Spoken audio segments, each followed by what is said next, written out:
Hello, and welcome to I Am Not For Everyone, the podcast for those looking to release shame, heal from trauma, and feel really, really good being their fully expressed, authentic selves. My name's Dr. Lee, and I am a doctorally prepared nurse practitioner and a certified clinical trauma professional, as well as a mom, wife, and a human being navigating the world with complex PTSD. Season 1 of this podcast came about because I was tired of spending decades living in a shame-filled, trauma-laden body and brain. And after doing a lot of work and learning how to return to a safe, grounded place in my life, I knew it was time for me to take my experience and education and use my voice to unsilence myself, to release the leftover shame, and to give others permission to do the same. On Season 2 of this podcast, I'm going to be sharing my experience in education. But even more importantly, I'm going to be bringing on some incredible guests who are going to unsilence themselves. They're going to share their own stories of trauma, shame, and their journeys to healing, resiliency, and self-acceptance. While I believe these episodes will be deeply impactful, I do want to add a disclaimer that we're going to be talking about some potentially triggering topics. So please take the invitation to pause or skip or fast forward on any episode, and to treat yourself gracefully and kindly after each time that you listen. Let's dive in.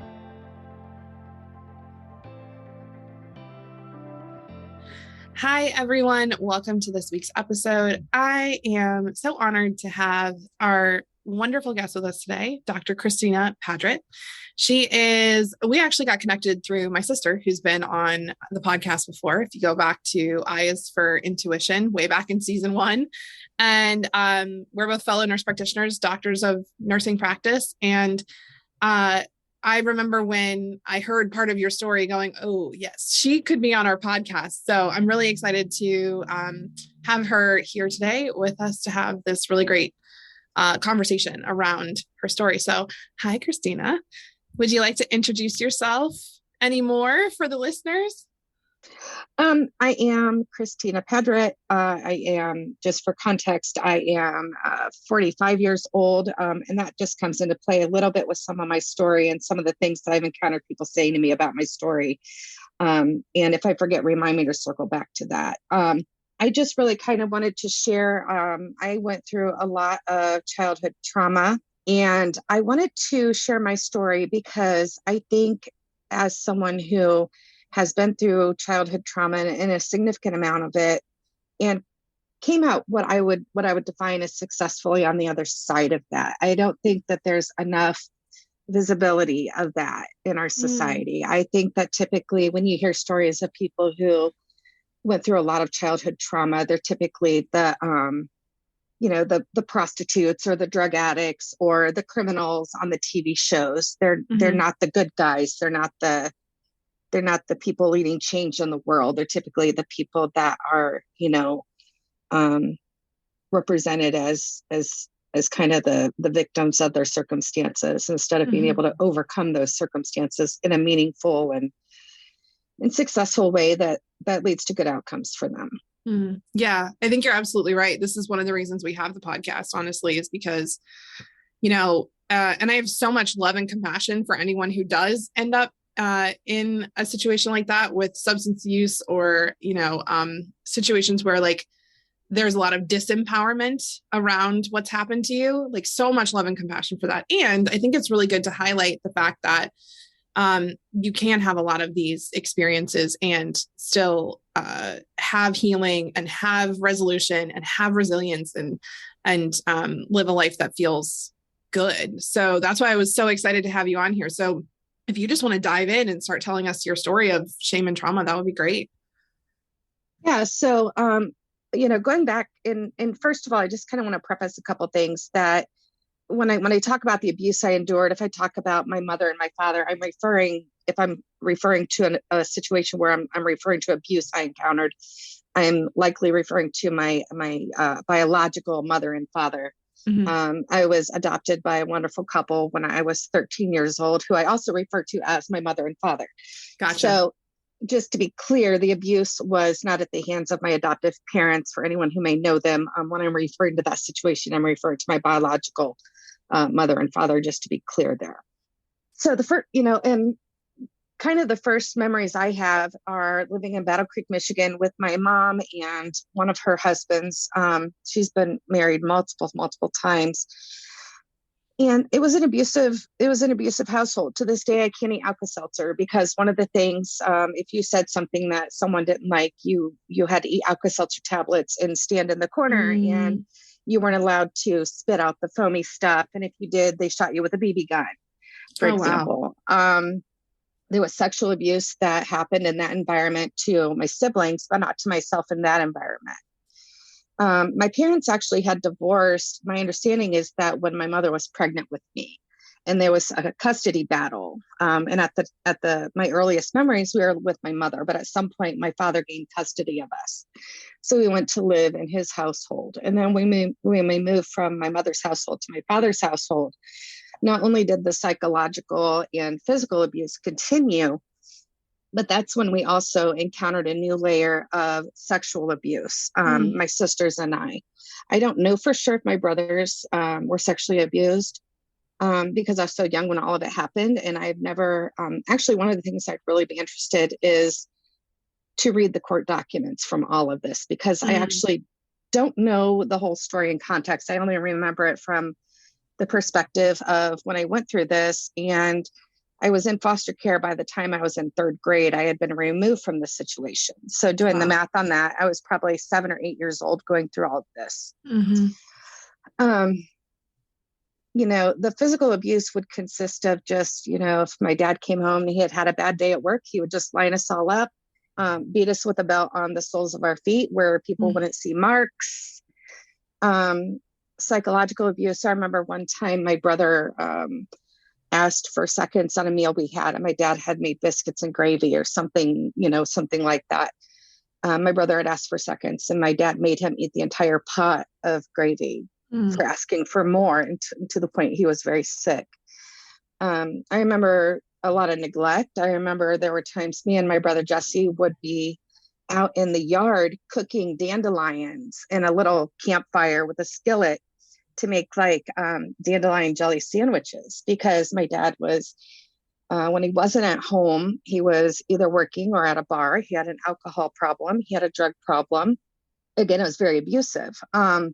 We didn't always have someone to look after us, but if we did, it was typically a high school age sort of babysitter.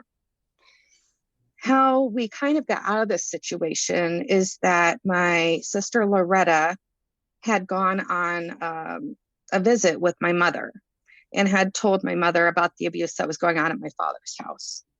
And then I received a phone call from my sister Loretta, just kind of talking about some of the things that were happening at the house. And she was kind of getting me, not leading me, but just kind of getting me to have a conversation about these things as well. And what I didn't know at the time was that my sister had told my mother, and my mother had taken them to the county jail, not so much in the best interest of her children, getting them out of an abusive situation, but more towards getting them back in the custody battle. Got it. And so I remember the police showing up at our house. There were 6 of us living in one bedroom in a mobile home out in the country. I remember the sheriff's office coming to arrest my dad and to take us out of the situation. I remember there was a young girl. I remember her as a babysitter. She might have been maybe someone my dad was dating. I don't recall for sure. But I remember her calling me, and this is kind of the first kind of moment where you feel shame around this, is I remember her calling me a lying little bitch when it came out that I had been the one that the police got the report from on this phone call. I remember also, I knew that there were things going on in my home that weren't going on in most people's homes. And I feel like that also translated to more curiosity about sexual things at a very young, inappropriately young age. And so there was shame around those things, about some of the thoughts I was having and some of the feelings I was having that I didn't feel other people my age had. Yeah. So, for example, having sexual arousal if about a classmate, for just as an example to that. at an age where I felt like I was the only one that had those like dirty feelings about people. And even having them labeled as dirty at that point, right? How many, there were 6 of you total, is that right? So the family tree gets a little complicated. My living at my dad's house at that time was my brother Kenny, my sister Loretta, my brother Jesse, myself, my brother Shannon, who now goes by the name of David, and my sister Stacy, who now goes by the name of Charlene. Living with my mother at the time was at the time of my dad's arrest, that we were taken out of the home, I should say. My sister Loretta and my brother Jesse was with my dad too, but also my brother Russell was with my mom because he had a different dad. So he was never in my dad's custody. Gotcha. So there were a lot of you. Were you the oldest? No, Kenny's the oldest, and then Kenny, Loretta, Jesse, me, Stacy, Shannon, Russell. Okay. It's kind of from top to bottom. Okay. So yeah, I can only imagine being that many of you, having all of that uncertainty, all of that change all of the time, all of the abuse, and then just the shame that comes along with being the one that changed everything, that caused everything to go differently. Right. And I want to put that in quotation marks too, because you weren't the one that caused everything to go differently. And the situation that you were put in, that situation was the turning point. Right. But there was guilt for that because, not only were we taken out of my dad's home, my dad was looking at prison time, which he ultimately was convicted and served time for his crimes. But then the siblings were separated. So I think it was actually Kenny, Loretta, and Russell stayed with my mom. Me, Jesse, Stacy, and Shannon went into the Paulding County Children's Home. And then eventually the Ruby Humbarger, who was kind of the house mother, she was a social worker in the town. And she was kind of the person that managed the children's home at the time. Out of all the children in the children's home, she chose me to be invited into her own personal family's home. And while you think that would make you feel good or special, there was some shame around that. Like I felt like I was abandoning my siblings that were left at the children's home. It was my fault they were there in the first place. It was my fault the family was broken up. It was my fault my dad was going to prison. And now I'm kind of leaving them there and going to a better situation. And there was a lot of guilt behind that. Yeah, I can only imagine, But I really didn't have decision-making in that situation. Yeah. You were what, 9, 10? 8 probably at that time. 8. Yeah. Wow. I can only imagine those feelings though. Age 7 is when conscious brain fully comes on, I shouldn't even say fully comes online, becomes the predominant source of like rational, reasonable thinking.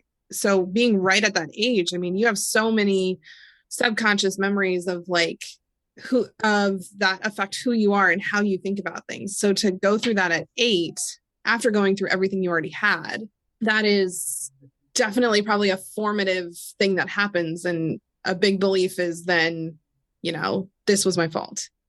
Right.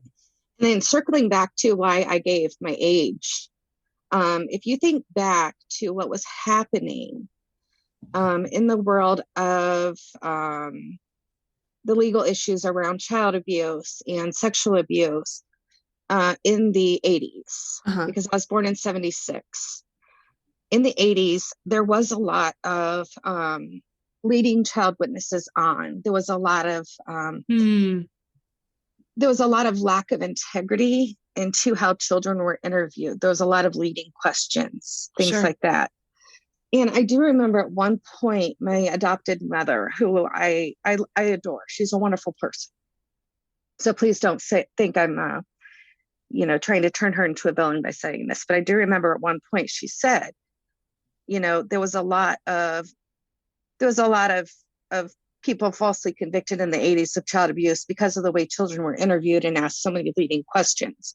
Mm-hmm. She questioned if I had really been through the things that I said I had, which again led me to think, did I just invent this all in my brain? Did these things really happen? Like, did that happen to me? Like, did people just make me believe it and it's not true? Yeah. Like the level of invalidation. I mean, this is something that goes across guests that we've had and something I've personally experienced as well. So like just witnessing you in that of, okay, did that really happen the way that I thought it did? And when you have so many people question you after a while, and especially when it happens when you're young, you're like, well, did I make that up? Am I remembering that wrong? And it's like that it's that secondary invalidation, right? Especially if you tried to tell somebody in the beginning or there were signs of it and nobody paid attention. And then to have it happen again where people are like, well, but did that really happen? I'll also say, and this might get a little graphic, so I'll leave it to your discretion if you edit this out or not. Yeah, we can put a content warning right here. So just so people know. But part of it, the reason that I know that I didn't make these things up or wasn't like scripted to believe these things is because I don't remember them correctly, because I didn't have the vocabulary or the knowledge to know what was happening to me. So for example, when my dad would sexually abuse us, he would ejaculate on me. I didn't have the vocabulary or the knowledge to know what that was. I thought my dad peed on me. And again, going back to shame. Yeah. I didn't know why my dad peed on me. Like, they talk about making you feel worthless, like having someone what you think they're urinating on you. Yeah. But I just didn't have the vocabulary to know what that really was. Sure. And even if you did have the vocabulary, I think it's so crucial for people to know too, when you go through really traumatic experiences like that, when that trauma is happening, your brain processes information differently. And so the languaging center of the brain and the meaning making center of the brain and the time centers of the brain, they're all not working the same way they do in non-traumatic situations, and they're not talking to each other. So it's so common for people who go through significant trauma as children or, as they get older, to not be able to verbalize what happened to them because the language center of the brain was offline and not talking to the rest of the brain when the thing happened. Right. And how that affected me then as a parent was I made sure that from a very young age, I got out my pathophysiology books and I showed my children diagrams of the reproductive system, made sure that they knew the proper names for things, made sure that they knew, if someone touches you here, even if they say that you did something bad, you didn't, they did, and you tell me. Yeah. As someone who went through that too, and especially with a parent who's supposed to be your one source of protection, right? Yeah, absolutely. Even when I had my first child with my husband, who has been a wonderful father, I really, in my pit of my stomach, worried about leaving my son home alone with anyone other than myself. Sure. Because even though I know that I love my husband, I trust my husband isn't going to hurt my kids, I should have had that same trust for my own father, and it was violated. So it's very hard to trust anyone but myself with my children. And to be quite honest, going into being a parent, I was very worried about, could I trust myself with my own children after what I had been through? Because you hear so much about those family curses being passed down generationally, right? The perpetuation. Yes, absolutely. Yeah. So that terrified me. That terrified me. And if anything, I kind of went the opposite direction, and my children are totally spoiled. But in a good way, that they are kind and successful human beings that have a lot of compassion. And I've been very open with my children about my past and my story, and just to let them know that these aren't just things that happen on TV. These things happen to real people, and just to be kind, because you don't know what people are going through, behind closed doors. Oh, yeah. Yeah. You never know like what somebody has gone through up until that very moment that they're standing in front of you. And that's what being trauma informed is about, is remembering that the person that's sitting in front of you is an amalgamation of every experience that they've had, both positive and negative. And, that affects how they show up. So I'm curious, going through all this, kind of being bathed in this basically from, a young age until you're then in your social worker's home. Like, at what point, what did the teenage years look like? And like, at what point did you recognize, wow, I'm feeling a lot of shame and guilt for something that I don't know that that's mine to feel? So honestly, I remember when I was staying with Ruby, and I remember being taken to see a child psychologist. And I remember that they didn't make me go a lot because the child psychologist seemed to think that I had pretty good coping and adaptation skills, and that I would be okay. The part where I think I felt a lot of shame and things was really just with my own sexuality as I got older, because, just having that be something that was so steeped in shame at that age that happened to me. I kind of think that I took that on as not something that I avoided. If anything, I think I was probably a little more experimental than most people. Yeah. And I think that was because I had been exposed to all that so early, but it was also still, even at that time, as like everything had to, it was secret, and it felt like you were doing something bad. And the whole situation just kind of feels icky when I think about it now. So I think there's a lot of shame just around that. And I didn't have a lot of healthy dating relationships and things like that in high school.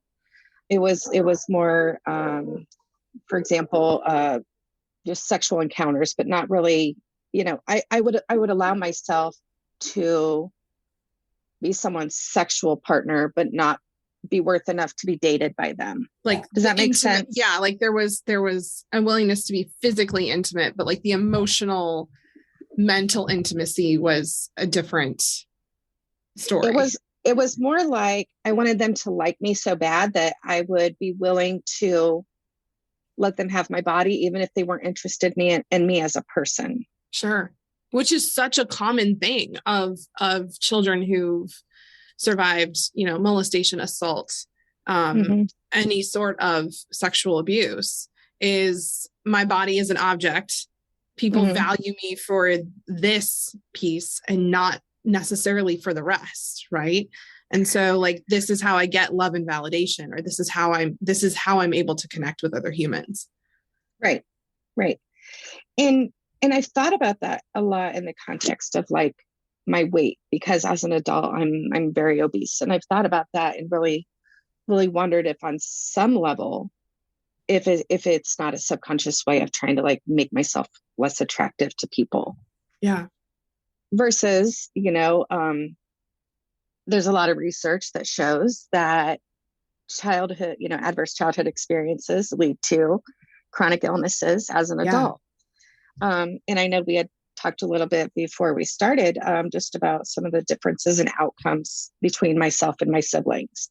Yeah. My oldest brother, Kenny, he's been married, divorced, can't keep, he's got some intellectual challenges. He's got a lot of struggles in life. He's got an arrest record. My sister, Loretta, actually died of cancer when she was 41 years old. My brother, Jesse, is in prison right now for sexual violence against another person. My brother, David, recently divorced, and my sister, Charlene, she's kind of unusual. I don't want to diagnose her, but something, I just talking with her, we've got a very on again, off again relationship, because, for example, when my sister Loretta was dying of cancer, my sister Charlene was telling me, that she's had like 6 or 7 different types of cancers for like 10 years. And as a nurse practitioner, as well as I do, that even if someone has zero medical literacy, they can tell you what kind of cancer they have, what stage it is, where Sure. it is, right? Yeah. So when I was kind of questioning her, she would get real defensive and not not tell me and just be like, oh, well, I don't remember. I'd be like, well, what hospital are you going to? Oh, I don't remember. What doctor you said? I don't remember. And just kind of has this history of kind of malingering and histrionic. Yeah. So you're really speaking to the fact that like we talked about beforehand, multiple people can go through a similar experience, right? Can be in the same household, can have the same caregivers, and both in that moment experience the situation differently. And also from a resiliency, a recovery, a healing perspective come out in entirely different ways. Right. Which I find fascinating. For example, my brother, Jesse, we were so close growing up, so close growing up. And he was kind of my protector, right? So I always just want to think the best of him. And the foster homes that he was placed in, I think, had they been as nurturing and as loving and as trauma informed as my placements were, his outcome would have been so different. He had a lot of violent behaviors as a response to the trauma that he had endured. Sure. Absolutely. And people didn't know how to deal with him. So he would go into a foster home. He would encounter some stressors. He would have violent outbursts, and they would take him back to the children's home. Yeah. And I just really get sad when I think about if he had had the same opportunities as I had, where would he be today? It just makes me so sad. You're speaking to two things that I think are so huge, which is number one, resources and support, right? Financial resources, systemic resources, are those available? And do I also have a loving, attuned caregiver who, when I have these outbursts, when I have these responses that are very, very normal and natural from a nervous system perspective, when we've been traumatized, are they able to come to me and say, you're not too much for me, even acting the way that you're acting, and really be there as a source of love and attunement? And I, having done this podcast for a while, running the Institute, one of the things I see a lot is the stark difference. You talk about those adverse childhood experiences. People who go through adverse childhood experiences and have environmental and communal resources, their stories are usually much different than people who have the same adverse childhood experiences and don't have those environmental or communal supports in place. And it makes such a difference. And also I can imagine as one of the children that gets put into the place where there are resources and there is support, the gratitude and, excitement over, oh, wow, I actually get to be in a safe, supportive space now, while also then looking at other siblings and being like, wow, there's guilt and shame here around the fact that they're not getting that. Absolutely. I mean, what are the chances that the one sibling who got plucked out of that children's home and put with someone who is very trauma informed, very knowledgeable about how to handle a child who had been through this, is the child out of that group that winds up with a doctoral education, for example, versus the one who winds up in prison or dead from a chronic illness, or with a myriad, my brother Jesse, he also suffers from a myriad of psychological disorders, from schizophrenia to bipolar. And it just, you really do wonder, and back to what I said when we first opened, in media and things, when you hear about people that have been through a lot of the things that I've been through, that they're the drug addicts or the prostitutes or the criminals or whatever, it really does make you think, like, there, but for the grace of God go I. Yeah. Where could I have been if my circumstances would have been different? If I had been bounced from home to home where nobody really wanted me or wanted to take the time to invest in helping me heal, where would I be today? Yeah, that's why I'm always so fascinated when people use the term like pull yourself up by your bootstraps. And I'm like, thinking of from a trauma informed lens of, yeah, there is some, we don't want to discount the role of personal empowerment and persistence and, willpower, all of those things. And also it is so much easier to practice resilience, right? To bounce back when you have resources that help you do that. And when you have people that show you, hey, here's how you bounce back, right? So I guess what you talk about this from such a, I mean, it's obvious you've done a lot of work around this. It's obvious that you've processed through a lot of this. What steps in particular did you take to kind of start to release or heal from this experience? Okay, so probably I would say one of the most significant steps that happened in this for me to really be able to say I've truly completely worked through it. When my sister was on hospice, my sister Loretta, and we had kind of kept in and out of touch over the years. She got married when she was 16. She had her first kid shortly after she got married. I think she was very, very pregnant when she got married when she was 16, and had my nephew, Chris. And she tried very hard to keep in touch with me through the years. And I feel horrible now, hindsight being 2020. One of the big pieces of guilt I carry are that, to me, she was a part of my past that I wanted to forget and move on from. So Sure. even though I was still her baby sister, and she very much wanted to maintain a relationship with me, for me, it was just a reminder of hurtful things and a person that I didn't want to be anymore. Mm-hmm. So I didn't keep in touch with her the way I should have. Nothing that happened was her fault. If anything, she helped get us out of that situation by being the first one to disclose what was happening, right? Mm-hmm. So we had kind of in and out of touch over the years. And then when she found out that she was diagnosed with lung cancer, her dying wish was for as many of us to get together and kind of give her like a send-off party, because she passed away in March. She would have turned 42 in May. Mm-hmm. So we had an early birthday party for her, and she wanted her family to be there. And mind you, she was never adopted, right? So her family was still her biological family. Mm-hmm. After my dad had gotten out of prison, Loretta actually let him live with her and her family for a while. Oh, wow. And my brother Jesse wound up moving down to Texas. Everybody in my family somehow, well, not everybody, but my Loretta, Jesse, and my dad all wound up in Texas. A couple of my relatives, my mom, my brother Russell, wound up in Arkansas. But anyways, so my sister's in Texas. She's on hospice. And she wanted everybody to get together. I love my sister. And I tried very hard to put my personal feelings on the back burner to make sure that she could have her dying wish of seeing her family.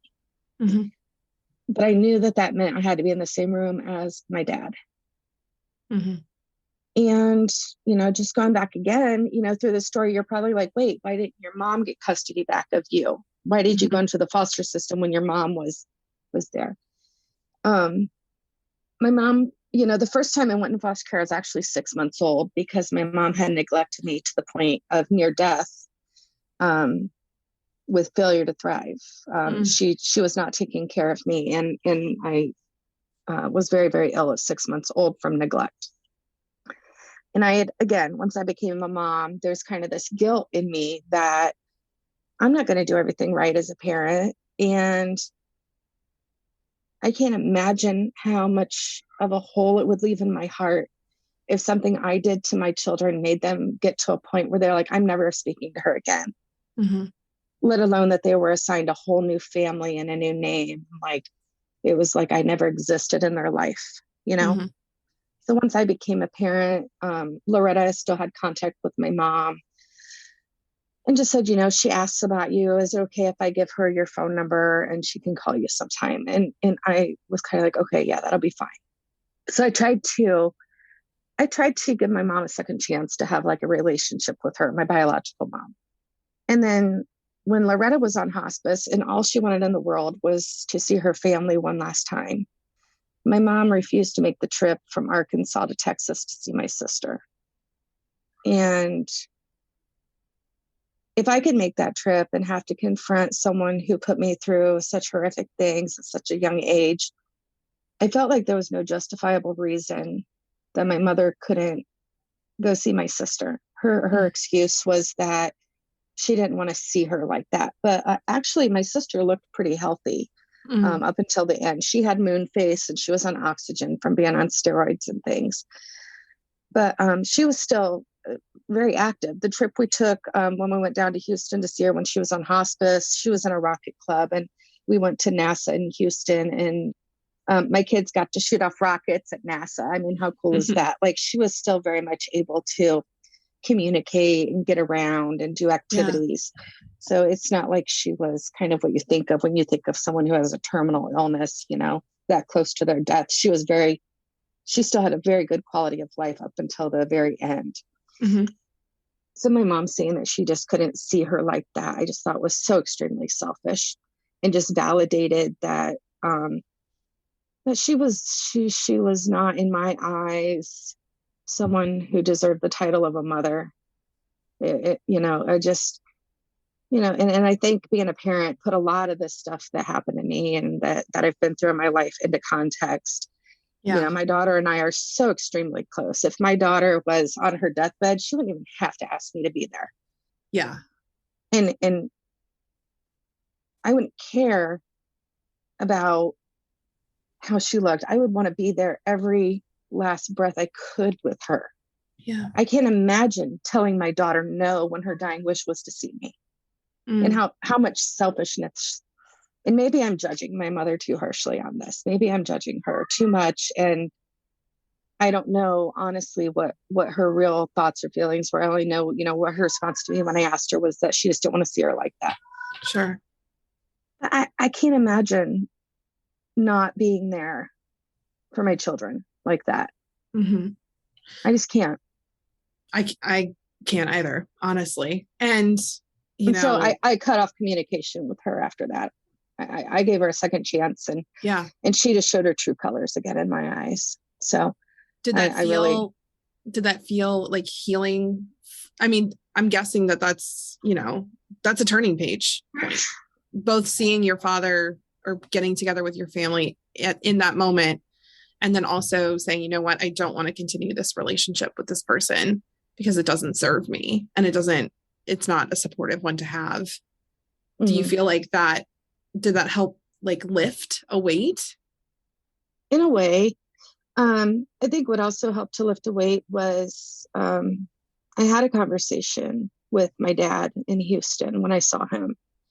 And I asked him why he did the things that he did. And his response was just that he was on drugs and he was, on alcohol, and he was very lonely. And so sometimes when you get in that darkness, you just reach out to whoever's there, quote unquote. I remember his words, that you just reach out to whoever's there without consideration of who it is that you're reaching out to for that comfort, which I kind of thought was nonsense, honestly. Because then again, it goes back to being a parent, and you don't put yourself first when you're a parent, you put your children first. If you're lonely, but you don't hurt your children because you're lonely. Yeah. Yeah. Agreed. But the fact that he validated that those things did happen, he had a conversation with me about it, and I was able to forgive him and express my forgiveness to him, even if it felt like it was a conscious effort to do so. The fact that we got to have that conversation, because he's since passed away from melanoma, I think that felt healing, just to kind of, but also to let him see, like, you didn't ruin me. I'm still standing. Yeah. And the weird thought that I have, something that does cause me some guilt sometimes, is I almost wonder if getting out of the environment I was in as a child, and leading me to live with different families didn't actually open up doors that wouldn't have otherwise been opened up for me. It was almost like a blessing in disguise that these things happened, if that makes any sense. And it does. I mean, I think you're finding the meaning in the badness, right? It's like finding the light that comes from the dark. And I think it's such a key piece of recovery and healing from trauma, is saying, I would never want to go back through that again. And I would never wish that on someone else. And also, in a way, I'm grateful for what happened, because had that not happened, these other things wouldn't have happened. And it's a very both and situation, right? It's not an either or. It's not, I wish this happened or I wish this didn't. It's part of me wishes this didn't happen, and part of me would never go through that again. And also part of me is like, but you know what? Without that, I wouldn't have had the opportunities, gotten the resources, had the support to, to start a family, to get married. I'm just thinking of you and what I know of you, to start a family, to get married, to teach other humans, become a nurse and help people, get your doctorate. What, last year? Yeah. And the thesis I did for my doctorate actually was really tied back to all this as well, because what I wanted to do my doctorate study on was kind of tied back to this trauma-informed care, and why don't we do a better job of screening people for ACEs scores when evaluating them for chronic illness, right? Oh my goodness, preach. Like, that's what I wanted to do my doctorate on. Yeah. Was, just kind of, I guess how you can't, now that I have my doctorate, I know you can't go in with like, here's what I wanted the information to say. Yeah. But here's what I wanted the information to say is that we should be screening people for ACEs to then associate that with the risk of chronic disease, because we know that there's a correlation. We know that. Oh, yeah. But when you go to the hospital, and if they do any abuse screen, it's, are you safe at home? Meaning right now. When was the last time they asked you, have you ever experienced abuse or trauma? Yeah. There's no trauma survey that happens when you get admitted to the hospital or when you do a primary care even survey. In primary care. No, it doesn't. Yeah, it's not in primary care. It's not even in most therapists' office. I have a family member who just started going to therapy, and their therapist did the most thorough trauma survey I have ever seen, and also supported this family member while they were doing the trauma survey, because even doing the trauma survey felt traumatic, right? Because they're having to think about all these things. And I just sat there and thought, wow, this is one of the first times I've ever seen a therapist do that. And it took 3 sessions to go through all of the things, right? So back to your point, I'm guessing that, the evidence didn't show that was the thing because it wasn't studied enough, right? Well, again, the difference with PhD versus DMP. DMP, you have to do an evidence-based practice project, and you have to serve the needs of the organization where you're doing your project. Understood. No more needs said. So we won't go there. So I did and it wasn't a bad experience. It was still a good experience. So I did my my project on a related topic of mindfulness and resilience as it related to people in nurse leadership positions. Because again, I think there's a lot of information on supporting bedside nurses, but I think that we forget sometimes that leaders need support too. Oh, absolutely. You're helping everyone else through all of these things, but who's helping you kind of thing. So that's what I did my doctoral project on, actually, was mindfulness and resilience and how that relates to retention of nurse leaders. Yeah. Oh my gosh. So needed. I think a lot of people forget, or we don't really talk about or think about, that a lot of people who are leaders oftentimes have gone through a lot of trauma because it's the trauma that's propelled them forward. Right. I mean, I'm thinking of me, and I'm thinking of you, and I'm thinking of lots of other people who hold leadership positions in organization. Let's just talk about how much trauma is in the career of nursing. Oh, my word. How many traumatic people how many traumatized individuals go into the field of nursing or medicine? Yes. We have an episode called Trauma Reenactment, several back in season 2. And we talk about that. One of the most common things I see in caring professionals is they weren't able to help themselves, or they weren't able to help someone else as a child in a traumatic experience. And so now they go out and save people and help people. And it's such a good, it's such a noble way of, working through that trauma. And in some ways, though, it does perpetuate it. Right. Mm-hmm. So I know myself, I personally had that. I had to be where the patients were the sickest, highest mortality rates, critical care, all of those things, until all of a sudden I was like, oh, wait a second, this might not be the healthiest thing for me to be doing. So I think that I had at least some self-awareness around that. Because when I went into nursing and when I chose my specialty as a nurse practitioner, I always avoided pediatrics. Because I didn't want to re-traumatize myself, putting myself in situations where I would have to be in situations where children had been abused or raped or what have you. Sure. I knew I couldn't remain objective in that situation. I knew I couldn't remain unemotional in that situation. So I chose not to work with children, and that's why. But I will have to say that it was not nobility that led me to my profession. So when I was a senior in high school, I wanted to go to OSU, and I wanted to be a veterinarian and specialize in large cats and work in a zoo and be a lion doctor or something, right? That sounds fun. And so I applied to undergrad at OSU, and I got accepted.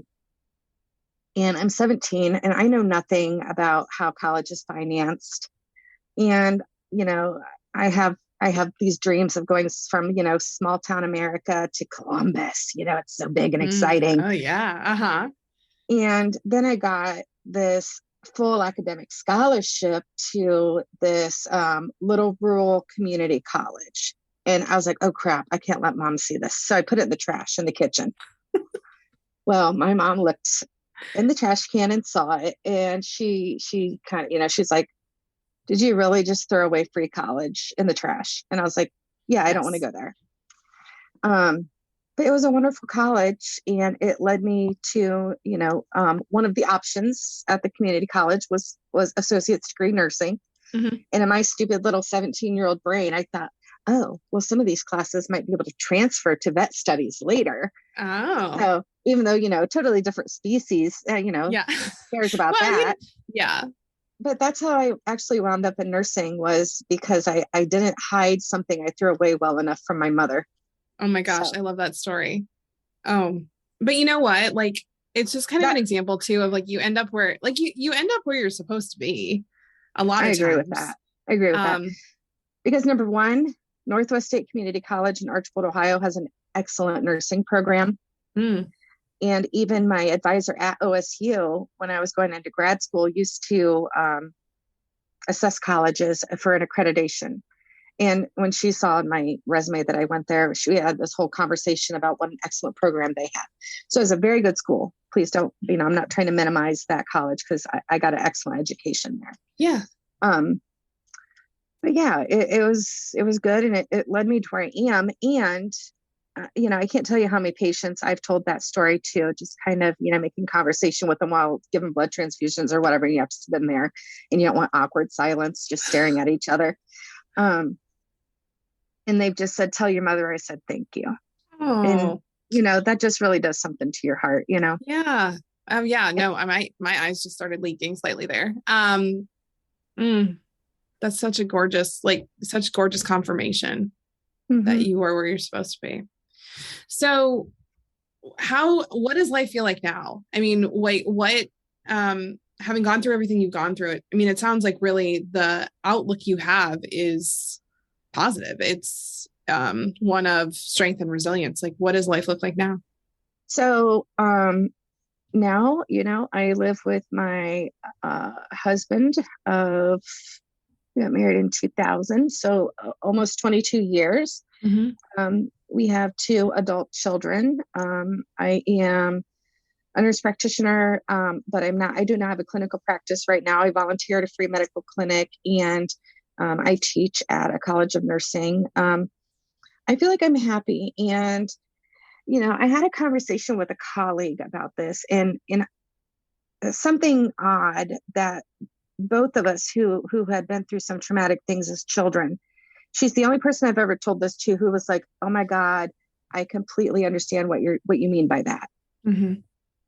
I honestly think part of my motivation for getting my doctorate, and please, when I say this, I'm using it as a term of how I self-labeled in a derogatory way, not saying anything about anyone else and how they live or whatever.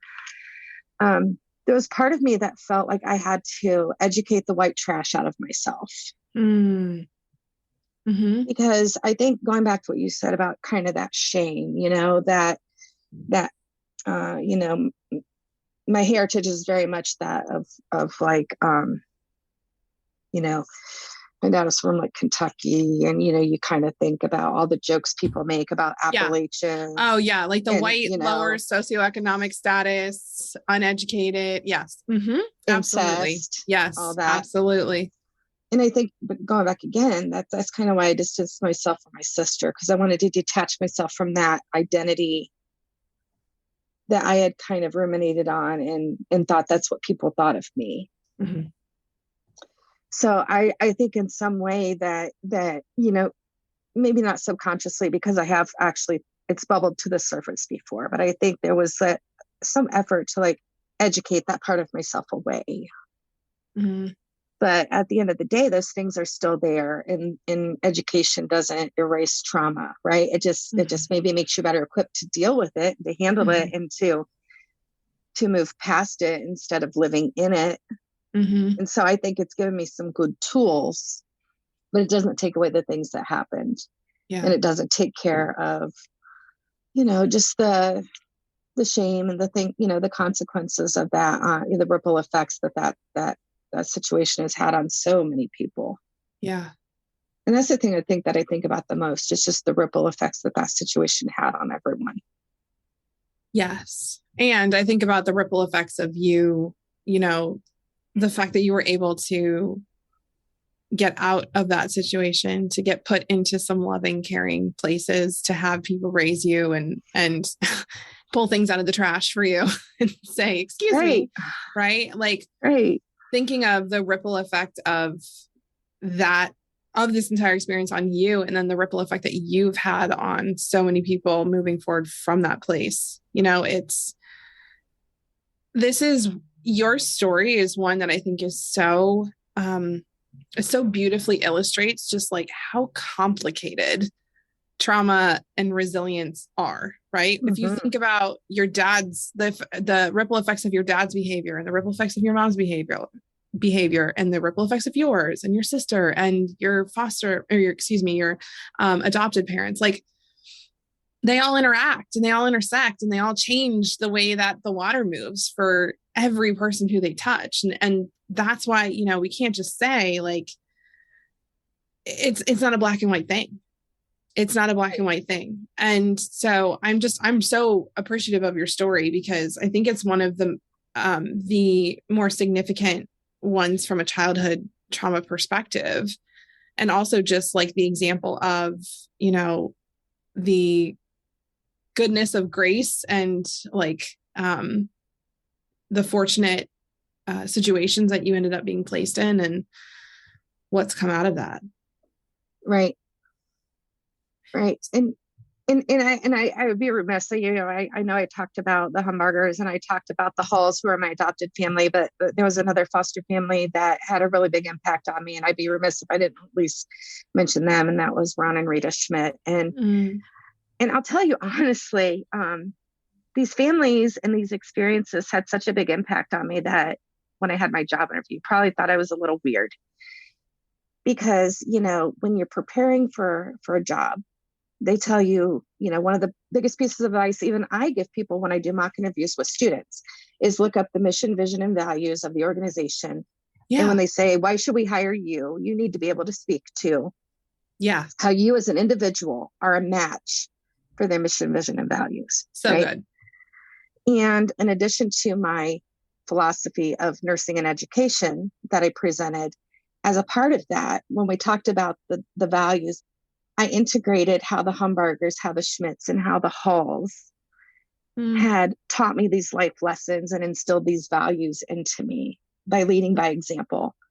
And as a parent, I think, honestly, going back again to how possibly this was a blessing in disguise in my life, when I became a parent, I didn't just have one model to follow. I had 3 great models, 1 terrible model to avoid.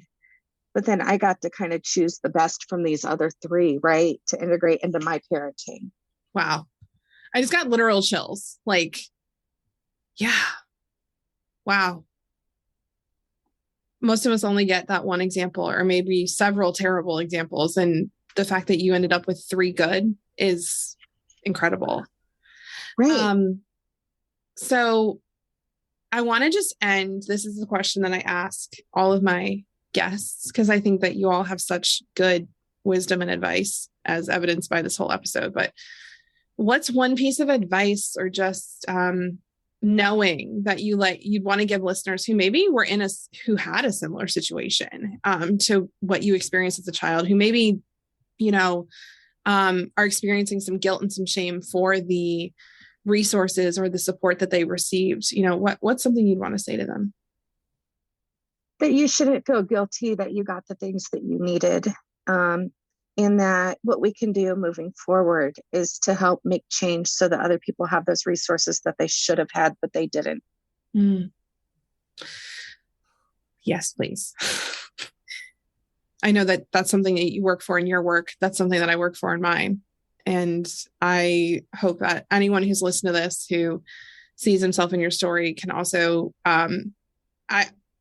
feel free to reach out to, I think to you in, either of us in wanting to discuss, if that's something that feels good for you to help do, to help other people have those resources.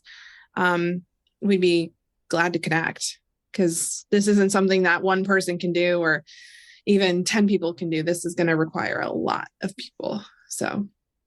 Right. Yeah. Right. I think so. Yeah. Christina, thank you so, so much for joining us. Thank you for being willing to share your story. I greatly appreciate you as a human and as a friend and as a nurse practitioner. And just grateful you came on. Well, thank you for having me. I mean,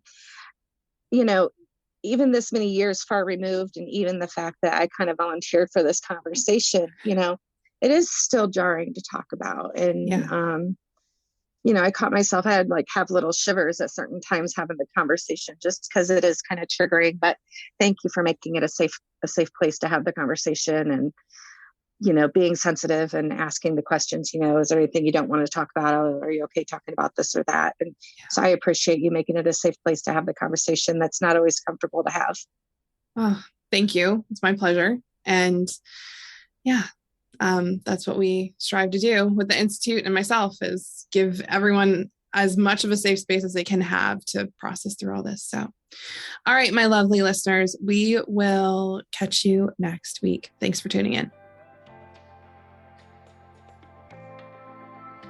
Thank you so much for listening to today's episode. If you're interested in learning more about how you can help yourself and others release shame, heal from trauma, and create healthier, safer, more mutually beneficial relationships, I want to invite you to head to our website, institutefortrauma.com. At institutefortrauma.com, you'll find free resources, be able to connect to our free online community, and view our courses and trainings, including our foundational trauma-informed, psychologically safe certification, aka the TRIP certification. Head to institutefortrauma.com today to learn more.